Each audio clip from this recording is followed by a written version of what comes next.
요나 Y 시리즈를 지난 주일까지 5번 설교했고 또 앞으로 5번 남았습니다.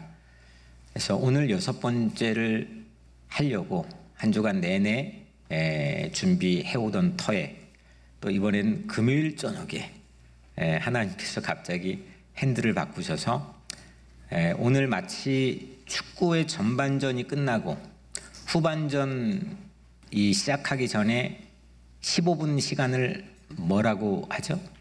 하프타임이라고 하는데 마치 이게 하프타임처럼 그런 기능을 영적으로 또 오늘 말씀을 통해서 우리에게 해주기를 간절히 바랍니다. 제목은 깨어서 꺾어라. 깨꺽 하니까 좀 강하네요. 여튼 이 말씀이 요나와 관련되어 있는 부분들이 있기 때문에 우리가 한번 후반전으로 넘어가기 직전 할프타임의 느낌을 가지고 오늘 말씀을 같이 나눠봤으면 좋겠습니다. 하나님께서 요나에게 니느웨로 좀 가라고 했는데 안 갔어요. 피했어요. 또 정반대 방향으로 가는 배 타고 도망을 갑니다. 하나님은 큰 바람을 그 바다에 던져서 풍랑이 일어나게 했어요. 배가 난파되기 일부 직전이었죠. 그때 요나는 저 배 밑층에 내려가서 또 잠을 자네요. 선장이 가서 요나를 깨웠어요. 그리고 요나와 선원들이 제비 뽑기를 했어요. 요나가 뽑혔어요. 이 풍랑의 주범이 요나라고 하는 게 그 제비 뽑기의 표면적인 목적으로 우리는 다 알고 있었지만 우리 말씀 안에 나눈 것처럼 요나에게 우선이었던 것, 다른 말로 요나의 우상이 그 제비 뽑기의 본래 의도였다고 하는 것을 우리가 함께 나누었습니다. 요나의 우상은 뭐였죠? 민족이었죠.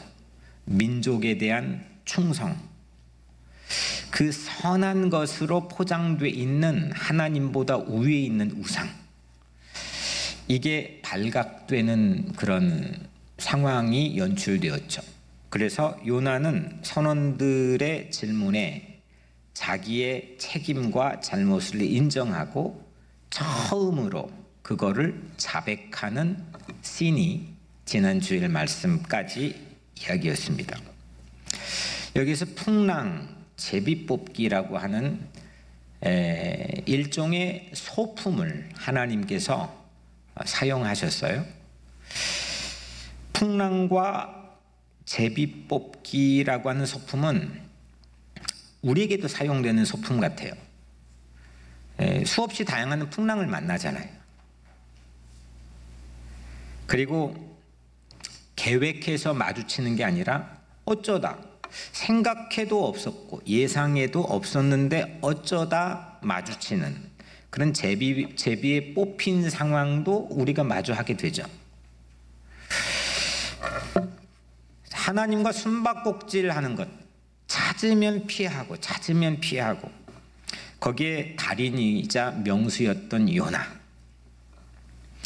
그렇지만 하나님께서는 그런 요나에게도 기회를 제공해 주시는데 지난주에 말씀대로 하자면 심지어는 간과하고 그냥 지나쳤던 선원들이 그 배를 구하려고 짐을 바다에 던졌던 그것조차도 일종의 요나가 자백하는 상황이 이루어지기까지 시간 벌기였다는 그런 생각을 우리가 함께 지난주에 나누었습니다. 그러니까 요나가 다시금 정도를 걷도록 끊임없이 갖가지 소품들을 사용하시는 하나님께서 실제는 우리 삶 주변에서도 갖가지 다양한 소품들을 사용하셔서 우리가 아리송하게 방황하고 길을 헤매고 있는 상황에서도 하나님은 우리를 정도로 이끄시는 그 하나님의 인도하심이라고 하는 것을 생각해 볼 기회가 되었으면 좋겠습니다. 늘 뭔가에 늦는 요나처럼 그렇게 지각생인 우리 각자의 삶에도 하나님은 풍랑이든 제비 뽑기이든 하나님이 연출하시는 그 드라마에 꼭 필요한 소품을 사용하셔서 인도하심, 나를 이끄심, 그렇게 우리를 함께 동행하신 하나님인 것을 여러분들 모두가 믿게 되기를 주의 이름으로 간절히 축원합니다. 그 사건으로부터 대략 700년 정도, 720년 정도 흘렀습니다. 그리고 비슷한 상황이 연출이 됩니다. 오늘 본문입니다. 예수님과 제자들이 배를 탔습니다. 그날 또 풍랑이 무섭게 몰아쳤습니다. 그리고 파도가 급기야 배 안으로 들이쳤습니다. 물이 배를 덮침에 오늘 말씀 안에 있는 거죠. 그러니까 이 파도가 배 안으로 들이닥치는 거죠. 하필 그때도 예수님께서 주무셨습니다. 요나와 매우 엇비슷한 이 연출 같지만 물론 하나님의 뜻을 거부해서 스스로 자초한 상황인 요나와는 비슷하지만 명백하게 다른 그런 모습으로 오늘 이 본문 이야기가 전개가 됩니다. 25절에 아주 중요한 제자들의 첫 번째 행동이 나옵니다. 그 제자들이 나와 깨우며 이르되, 그냥 지나칠 수 없는 이 제자들의 행동, 그 행동 안엔 무언가 새로운 상황이 전환되는 시작 지점이 됩니다. 그 행동에서부터 시작되는 뭔가의 분기점, 뭔가 모멘텀을 만들어내는 그런 제자들의 행동, 그걸 통해서 오늘 우리가 배움을 가져보려고 합니다. 그 제자들이 나와 깨우며 이르되, 누구를 깨웠죠? 예수님을 깨웠죠. 왜 깨웠을까요? 풍랑 때문에. 풍랑이 어째서요? 무서웠겠죠. 그리고 역부족이었겠죠. 이건 도저히 우리들 힘으로는 안 되겠다는 상황 판단으로 예수님을 깨웠겠죠. 그 상황이 두려웠겠죠. 불안 정도는 무언가 약간 옵션들이 있는 상황에서 우리는 불안이라는 용어를 쓰는 것 같고, 공포감, 그냥 질려버리는 상황, 내게는 어떤 방법도 남아있지 않은 그런 상황이겠죠. 그래서 예수님을 깨웠습니다. 이 지금 풍랑이 일어나는 현장인 바다를 생각해 보면, 이 바다는 길들이기가 어려운, 뭔가를 이렇게 애완동물처럼 시간이 걸리더라도 뭔가를 길들이기가 어려운 막강한 힘이 바다 안에 있다고 생각해요. 우선 물의 양이 압도적입니다. 밀물때 밀려오는 바다를 보게 되면 그 어떤 것도 삼켜버리는 힘이, 막강한 힘이 느껴지죠. 수백만 톤의 물이 어디로 튈지 정형화된 모양이 없습니다. 정해진 모양이 없습니다. 그냥 지 멋대로입니다. 유대인들은, 이스라엘의 지형은 위에서 아래로 뻗어 있습니다. 그런데 동쪽은 사막 쪽을 향해 있고 서쪽은 지중해 바다 쪽을 향해 있습니다. 그러니까 거의 한 절반 정도는, 한 50% 되는 절반 정도는, 이 국토의 절반은 바다를 향하고 인접해 있습니다. 그런데 희한하게도 이런 지리적 조건이면 항해 기술이 고도로 발전을 합니다. 그런데 이 민족은 항해에 능숙하지가 않습니다. 북쪽의 페니키아, 그리고 남쪽의 이집트, 고대로부터 지금까지 해운 국가로 해상무역의 달인들입니다. 도리어 이스라엘 이 지도의 지형에 비해서 전체 면적의 적은 비율의 국토가 바다에 인접해 있는데도 불구하고 이스라엘과는 무언가 좀 면모가 다릅니다. 바다를 만지고 바다를 매니지하고 길들이는 기술이 훨씬 더 뛰어납니다. 아마도 하나님께 애시당초 약속받았다고 하는 유산이 그들에게는 바다가 아니라 땅이었기 때문일 겁니다. 성서에서 흐르는 가장 중요한 두 가지의 키워드는 자손과 땅입니다. 하나님 두 가지 약속을 주셨기 때문이죠. 그 약속을 놓쳤다가 잊었다가 다시 줬다가 뺏겼다가 없어졌다가 있다가 못 났다가 다시 났다가 이 이야기들이 하나님의 나라 킹덤 누림이라고 하는 플롯 이야기의 구성을 가지고 창세기부터 요한계시록까지 진행되는 게 성경입니다. 여튼 하나님은 이 백성에게, 이 민족에게 땅이라고 하는 걸 약속했기 때문에 바다가 인접해 있는데 50% 그쪽으로 열려 있는데 매우 유리한 고지를 선점했는데 매우 취약합니다. 이런 이유 때문에 유대인들에게, 유대인 문학에서는 그리고 성서에서도 이 바다는 유대인들에겐 두려움의 대상, 그리고 거의 대부분 악의 세력으로 상징이 됩니다. 그러니까 유대인들 입장에 사람들은 길들이기가 어렵고 하나님만 길들일 수 있는 것, 그게 바다였습니다. 많은 예가 있지만 앞을 가로막았던 홍해바다, 출애굽을 했는데 이집트를 탈출했는데 가로막았던 홍해바다, 그 바다를 하나님께서는 길들이셔서 그걸 기가 막히게 표현을 했죠. 하나님이 양쪽으로 물을 밀어내서 물벽을 만들었고 거기에 해방의 길을 열었습니다. 하나님이 물을 길들인 거죠. 물론 요나도 마찬가지죠. 오늘 말씀도 마찬가지입니다.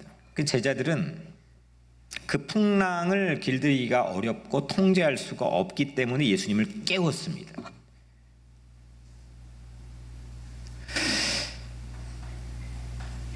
우리도 길들이기가 어려운 풍랑이 우리 삶에 덮칠 때가 있지 않을까요? 되게 당황하게 만드는, 또 두렵게도 만드는, 우리를 혼미하게 혼란의 나락으로 빠지게 만드는 그런 풍랑들. 우선 경제적 풍랑이라고 하는 것도 만만치 않습니다.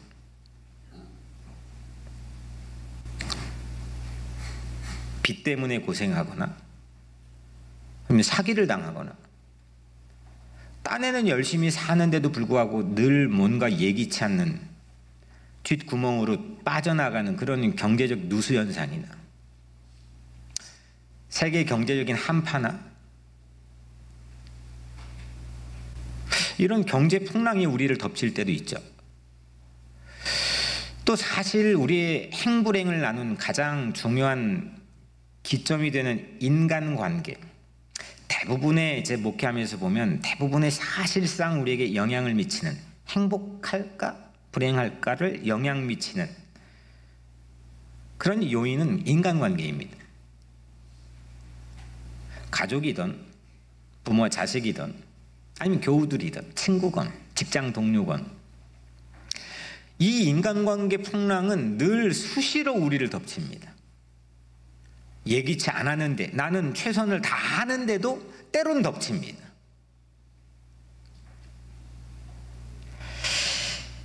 여기까지 이 각자 하나하나가 큰 풍랑이지만 가장 큰 풍랑은 뭘까요?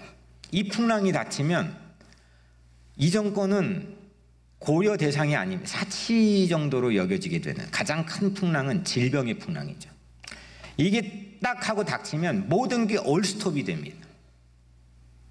나에게 이 풍랑은 안 닥칠 거라고 생각하고 살지만 어느 순간 나에게 닥치면 이건 아무것도 진척되지 않습니다.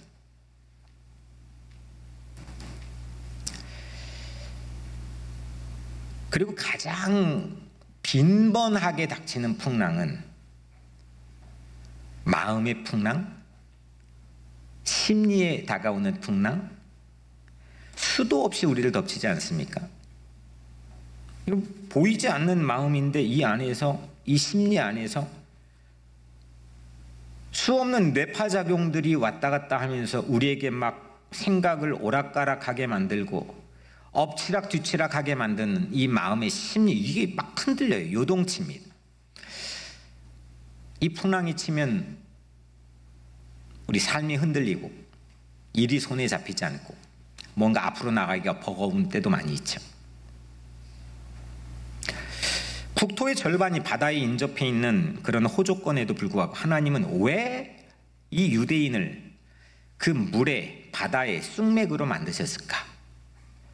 실제 호조권인데 어부가 다수로 포함되어 있는 오늘 이 배에 탄 제자들도 딱 그랬습니다. 아니, 태어날 때부터 그쪽 방면으로 열려있는, 그리고 거기에 살았던, 거기에 잔뼈가 굵었던 어부들이 다수로 포함되어 있는 이 배에 탄 제자들, 근데 두 손 두 발 다 들어야 되는 그런 상황에 직면해 있습니다. 그래서 예수님을 깨웠습니다. 뭔가 우리도 자신할 수 있을 것 같은데 난 그 부분에는 내가 장담할 수 있으리라고 생각했는데 전혀 길들일 수 있는 형편이 못 되어서 무력하게 예수님을 다급하게 깨워야 될 때도 우리도 있겠죠. 이게 어떤 의미가 있을까? 25절에 그 실마리를 제공해 준 힌트가 담겨 있습니다. 25절, 그 제자들이 나와 깨우며 이르되 주여 구원하소서 우리가 죽겠나이다. 깨우면서 하는 말이 물론 본능적으로 튀어나왔으리라고 생각을 합니다. 추정을 그렇게 합니다. 주여 구원하소서 우리가 죽겠나이다. 어떤 뜻입니까? 살려주세요. 살려주세요. 이러다가 우리 다 빠져 죽어요. 뭐 이런 거죠. 주여 구원하소서 우리가 죽겠나이다. 제자들이 그만큼 예수님을 깨워서 의지해야 될 수밖에 없는 상황에서 한 말이겠죠. 그런데 제자들이 이 한 말, 그냥 본능적으로 튀어나오는 말 같은 이 말은 사실 시편에서 매우 반복적으로, 다발적으로 반복된 일종의 기도 언어입니다.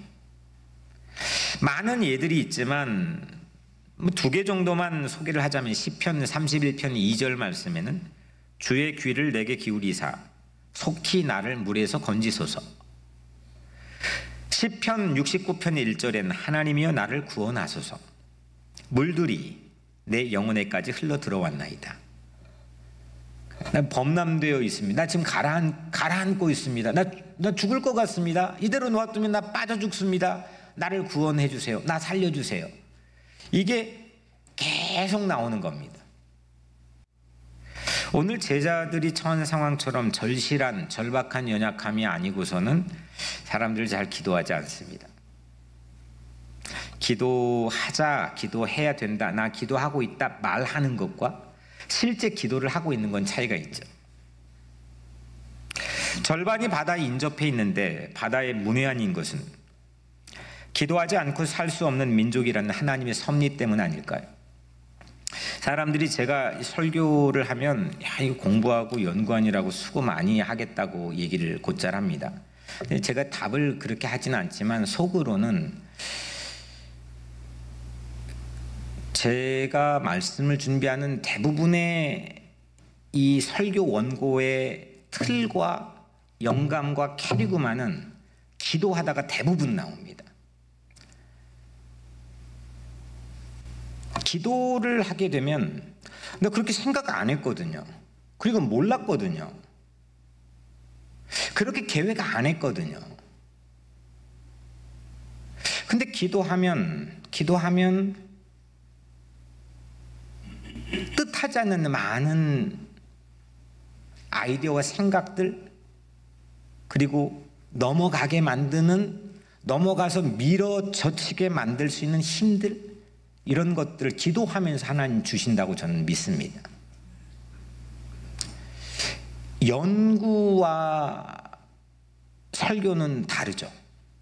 연구는 가설을 설정해 놓고 가는 길을 이미 일로 가면 이런 결과가 나올 거라고 가설을 설정하고 그 문제 제기를 통해서 결론까지 가는 게 연구입니다.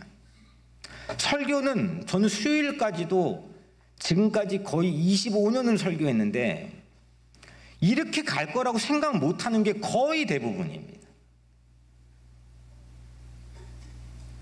기도하다가 하나님 주십니다. 어떤 상황에 장애가 우리 앞에 놓여서 그걸 넘어갈 거라고 이런 방법으로 이런 길로 넘어갈 거라고 생각 전혀 못하는데 하나님은 우리 넘어가게 하십니다. 그 능력은 가장 크게 오는 것은 전 기도라고 생각합니다.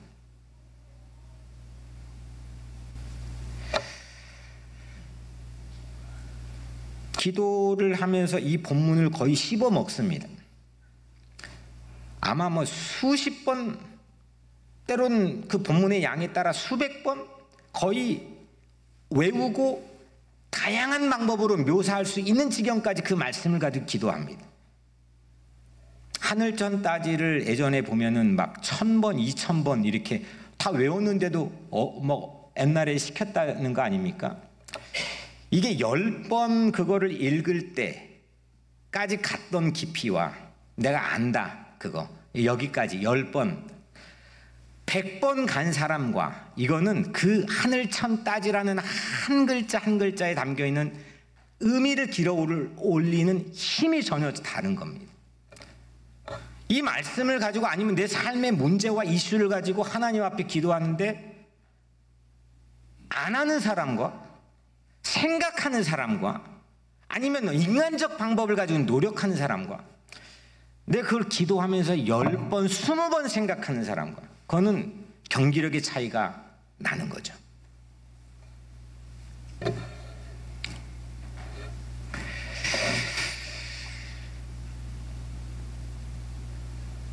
그래서 기도는 약함에서 오는 겁니다.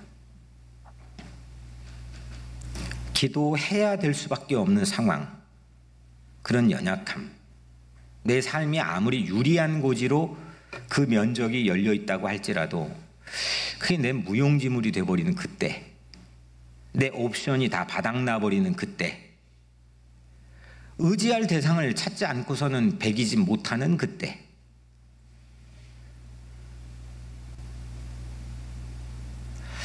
그런데 여러분들은 그때에도 기도하고 있습니까?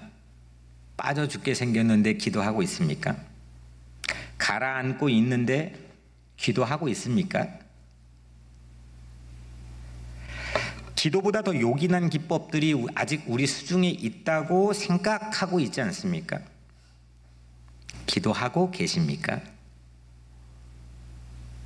물론 이후에 제자들은 예수님께 믿음이 적은 자들아 하고 꾸지람을 듣게 됩니다.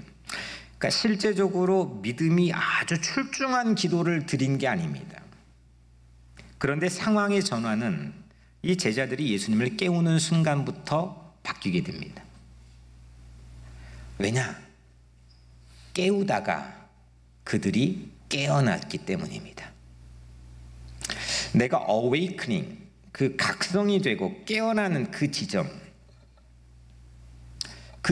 오늘 제자들에게는 깨우다가, 예수님을 깨우다가 그들이 깨어났습니다. 그 변곡점이 저 같은 경우는 설교를 준비하면서 그 변곡점이 일주일에 어느 지점에는 반드시 마련이 되어야만 저는 설교를 선포할 수가 있습니다. 여러분들의 풍랑이 덮치고 있습니까? 기도하시길 바랍니다. 가라앉고 있습니까? 기도하시길 바랍니다. 한 주부터 우리 매일 새벽에 모여서 특별하게 기도할 거라고 말씀드렸습니다. 여름 특별 새벽 기도회를 하려고 합니다. 제자들이 예수님을 깨우다가 그들 스스로가 깨어나게 된 지점이 마련된 것처럼 우리도 깨어서 기도할 수 있게 되기를 축원합니다. 기도하면 내 영이 깨어납니다. 그런데 그걸 뚫고 나가는 건 다른 데 있지 않습니다. 기도해야 됩니다. 기도 안 해도 그냥 기도 필요 없이 간당간당 하지만 아슬아슬 그렇게 바둥거리며 사는 것보다 기도 외 방법이 없는 풍랑 앞에서는 그 상황이 훨씬 더 낫지 않을까요? 왜냐하면 내가 깨어나기 때문이죠. 바울이 그런 말씀을 했습니다. 고린도후서 12장 9절 내 능력이 약한 데서 온전하여짐이라. 대단한 말씀입니다. 내 능력이 약한 데서 온전하여짐이라. 사람들은 각자 가지고 있는 능력이 다양합니다. 어떤 사람은 말을 잘하는 능력, 어떤 사람은 글을 잘 쓰는 능력, 또 어떤 사람은 사진을 잘 찍는 능력, 노래를 잘하는 능력, 뭐 각가지 다양한 능력들이 있습니다. 근데 그 능력이 나에게서 마음껏 뿜어져 나오게 만드는 그 찰나를 만드는 게 상당히 중요합니다. 그래서 그 능력이 온전하게 매력적으로 사람들에게 선한 영향을 주며 펼쳐지는 게 삶에 매우 중요한 궁극적인 의미입니다. 다른 사람들이 그걸 찬사를 보내고 인정해 주는 건 그거는 별개의 문제입니다. 한 사람이 가지고 있는 삶의 자리에서 그걸 뿜어져 나오게 만드는 것.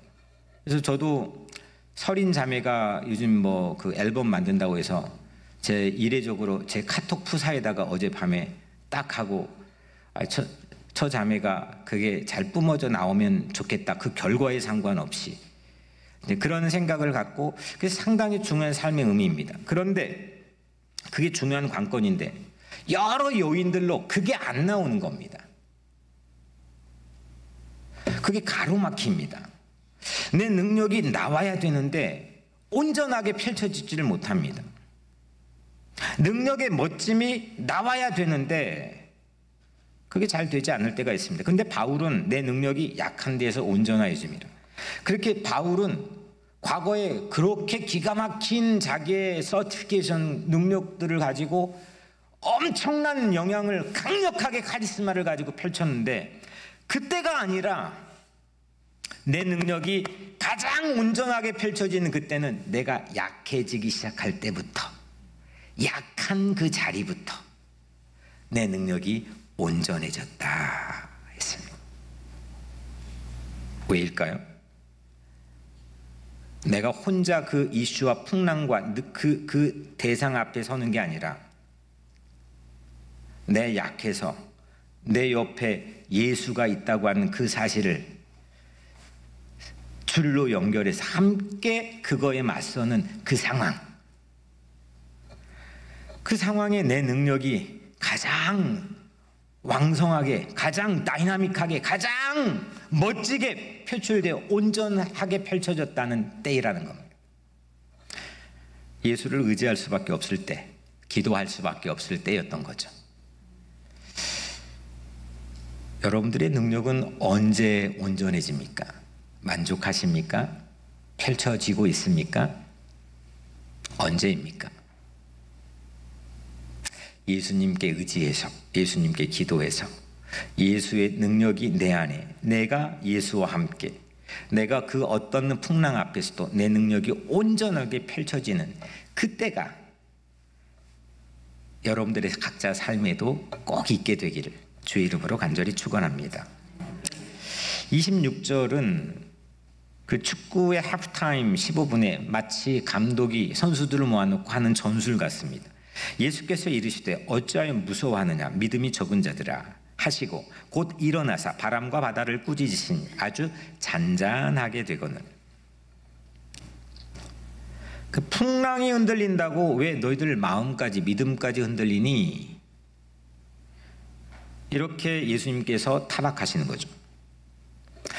풍랑으로 배가 흔들리는 것도 큰 위기지만 그것보다는 마음 흔들리는 게 더 큰 대수인 겁니다.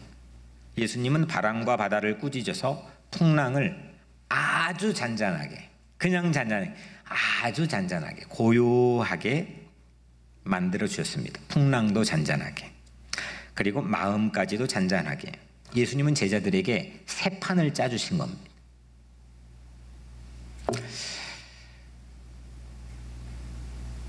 예수님의 권위죠. 그 새 판을 짜주는 그 감독의 권위.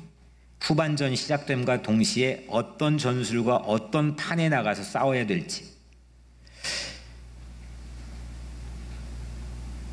그 권위, 그 풍랑을 길들여 주시는 그 예수의 권위가 우리 각자의 마음에서 잠자고 있느냐 깨어나느냐. 기도는 나의 마음, 나의 믿음을 깨어나게 하고 마음속 두려운 풍랑들을 잔잔하게 만들어줍니다. 기도는 풍랑의 기세들을 꺾어버립니다. 기도드리는 이름 예수는 풍랑을 꺾었던 분이시고 풍랑을 잔잔하게 하셨고 풍랑을 길들이시고 다스리시는 분이십니다. 예수님은 내 마음에 일렁이는 풍랑을 꺾어주십니다. 예수께 기도하면 그 어떤 풍랑도 다스려 주십니다. 그래서 내 마음속에 예수의 권위, 예수가 그 배 안에서 제자들과 잤는데 제자들은 그렇게 생각해요.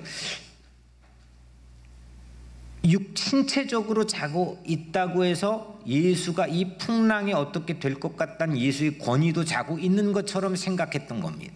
그 예수님은 믿음이 적은 자라고 얘기했던 거죠. 근데 예수가 그 바람과 바다를 꾸짖어 순종하게 잔잔하게 만든 그 상황을 보고 예수의 권위가 제자들 안에서 회복되지 않았겠습니까? 제자들의 믿음도 잤던 것처럼 때로는 우리의 믿음도 자고 있을 때가 있죠. 내 안에 예수의 권위도, 예수의 권세도 자고 있을 때가 있죠. 기도로 그 믿음을 깨우기를 주의 이름으로 축원합니다. 시편 89편 9절에 주께서 바다의 파도를 다스리시며 그 파도가 일어날 때에 잔잔하게 하시나이다. 주님이 성난 파도를 다스리세요. 파도가 일어나면 그 수면의 모양이 엄청 울퉁불퉁 터프해지겠죠. 근데 주님은 그 파도를 마치 대패질을 하는 것처럼 잔잔하게, 그것도 아주 잔잔하게 그 수면을 깎아버립니다. 우리 마음에도 거칠어질 때가 있죠. 화가 나거나 아니면 낙심이 되거나 갈피를 못 잡거나 마음이 요동을 칠 때가 있죠. 풍랑이 일어날 때가 있습니다. 그걸 무얼로 다스리고 무얼로 꺾고 무얼로 대패질을 하듯이 그 마음의 수면 상태를 잔잔하게 만들 수 있겠습니까? 기도하시기라는 거죠. 창세기 1장 2절에 땅이 혼돈하고 공허하며 흑암이 깊음 위에 있고 하나님의 영은 수면 위에 운행하시니라. 이 말씀 잘 아시죠? 저는 아주 꽤 오래전부터 이 말씀 안에 있는 한 단어를 매우 사랑했습니다. 운행하시니라. 하나님의 영은 수면 위에 운행하시니. 운행이란 단어입니다. 아마도 저는 이제 구약을 공부했는데 아마도 신학대학원을 다니면서 이 단어를 처음 접했던 것 같습니다. 거기에 매료됐던 것 같습니다. 운행이라는 말입니다. 히브리어로 라하프이고 영어로는 호버링입니다. 사전을 찾아보면 일본의 이 호버링의 뜻은 헬리콥터의 공중정지, 그러니까 프로펠러가 돌면서 공중에 떠 있지만 정지되어 있는 상태, 그게 호버링의 뜻인데 본래 라하프, 호버링의 본 뜻은 맹수, 사나운 맹수의 위협에 노출된 새 둥지, 거기에 새끼가 놓여 있습니다. 근데 그 둥지 위에 새가 쫙 날개를 펴고 활공을 합니다. 새끼를 바라보면서 그 둥지 위에서. 그게 라프 호버링입니다. 하나님의 신이 수면 위에서 그렇게 호버링 했다는 겁니다. 혼돈, 흑암, 공허가 우리 각자의 삶의 풍랑의 어떤 그냥 아이템처럼 늘 우리에게 닥치고 덮치지만, 그런 위협들이 늘 상존해 있지만 우리 위에 하나님이 호버링 하신다는 겁니다. 운행하신다는 거죠. 라하프 하신다는 겁니다.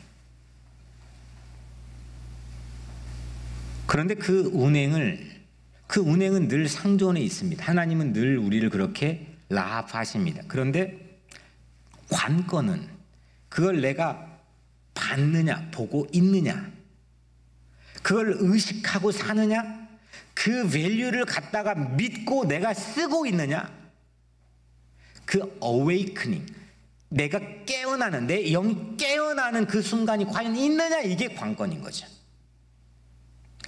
그냥 하고 있는 것과 내가 아무 그것과는 상관없이 그게 있는데도 불구하고 그 캐시밸류를 사용하지 못하는 삶과는 하늘과 땅 차이겠죠.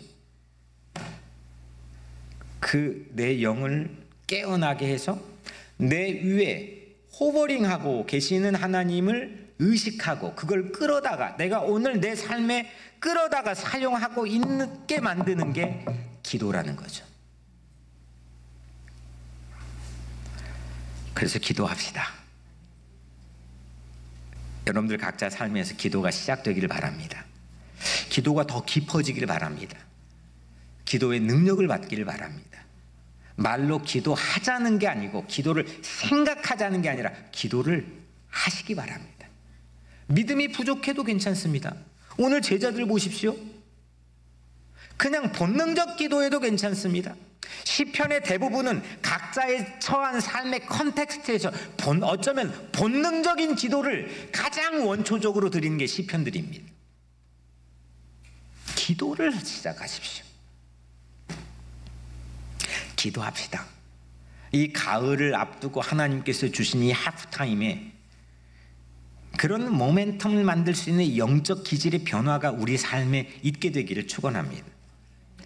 배에서 주무시는 예수님의 모습, 주무셨다면 깨웠어요. 그랬더니 제자들이 깨어났어요. 근데 이 예수님이 배에서 주무시는 모습이 이후에 마치 비슷한 데자뷰처럼 저에게 생각나게 하신 장면이 떠올랐습니다. 어디일까요? 예수님께서 그 엄혹하고 혹독한 시대, 험한 풍랑이 일고 있는 그 세상에 제자들을 놓아두고 여인들을 놓아두고 십자가 위에서 영원히 그냥 잠에 빠지시는 것처럼 운명해버리시는 그 시간, 그건 죽은 거지만 어쩌면 오늘 이 배에서 펼쳐지는 연출되는 모습과 비교해보면 예수님 영원히 잠에 빠지신 것 같은 그 찰나, 아직 어린 자녀들을 놓아두고 혹 엄마가 아니면 아빠가 세상을 떠난다면 얼마나 착잡한 그 아이의 앞길이겠습니까? 마치 그것과 같은 상황. 그 제자들이 판단하기엔 그 예수님은 십자가에서 그래서 영원한 잠에 빠지신 것처럼 여겨서 그들은 다 흩어졌습니다. 도망가 버렸습니다. 그리고 이윽고 한 다락방에 모였습니다. 두려웠습니다. 이제 예수는 없는 겁니다. 그들 스스로 버텨내야 되는 겁니다. 그 예수의 십자가 죽음이었습니다. 근데 예수님은 채 사흘 만에 그 죽은 자 가운데서 다시 살아나셨습니다. 일어나셨습니다. 그 빈 무덤으로 세상의 악의 풍랑의 모든 권세들을 길들였습니다. 깨부수셨습니다. 꺾었습니다. 승리하셨습니다.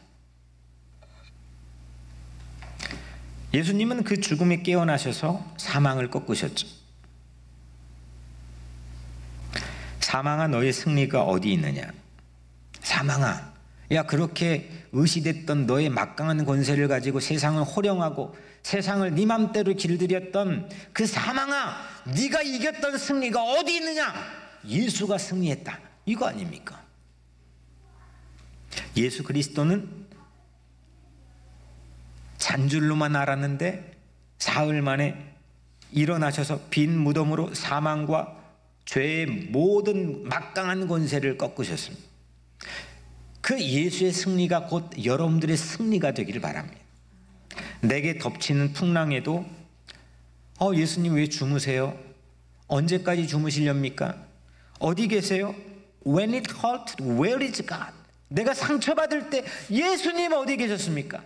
유대인들이 숱하게 죽어가던 나체 수용소에서 했던 유명한 말 아닙니까? When it hurt, 내가 암담할 때 Where is God? 하나님 어디 계셨습니까? 2차 세계대전 후에 거기 그 물음으로부터 모든 신학이 시작이 됩니다. 오늘 예수님이 잠들 때의 상황인 거죠. 십자가에 죽으시는 그 순간이었던 거죠.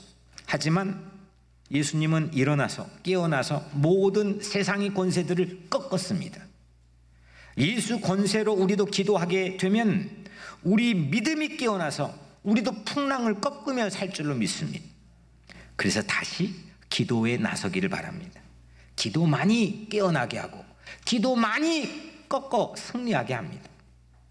27절에 오늘 마지막 절이죠. 그 사람들이 놀랍게 여겨 이르되 이가 어떤 사람이기에 바람과 바다도 순종하는가 하더라. 바람과 바다조차도 순종하도록 길들이시는 예수님, 세상의 모든 죄를 다스리시고 나의 은밀한 모든 죄까지도 다스리는 그 꺾으시는 예수 권세, 그 예수 권세의 이름으로 우리도 기도하게 되기를 축원합니다. 예수님과 같은 배를 타도 우리는 오늘 풍랑을 만나게 될 겁니다. 오늘 제자들도 예수님과 같이 탔는데 풍랑 만났잖아요. 도리어 예수님이 계셨기 때문에 그 악의 풍랑은 더 요동칠 수도 있습니다. 그런데 두려워하지 마십시오. 우리가 탄 배에는 예수님이 함께 계십니다. 우리에겐 기도할 수가 있기 때문입니다. 악의 풍랑은 십자가와 빈 무덤으로 단박에 꺾일 것입니다. 예수님은 누구십니까? 오늘 마지막 제자들의 이야기죠. 이는 어떤 사람에게 바람과 바다도 순종하는가? 예수는 바람과 바다까지 순종하도록 꺾으시는 구원자이신 줄로 저는 믿습니다. 내 머리 위에서 공중정지 활공하시는 예수께 Help me, help me 그렇게 기도할 수 있는 여러분들 되기를 축복합니다. 내 공중에 활공 운행하는 라프하는 그 하나님이 계시는데도 그것 따로 나 따로 기도하지 않고 산다면 그건 바보인 겁니다. 사랑하는 여러분, 더 이상 바보 신자로 살지 맙시다. 우리 기도합시다. 모든 일에 기도보다 앞서는 것은 없도록 합시다.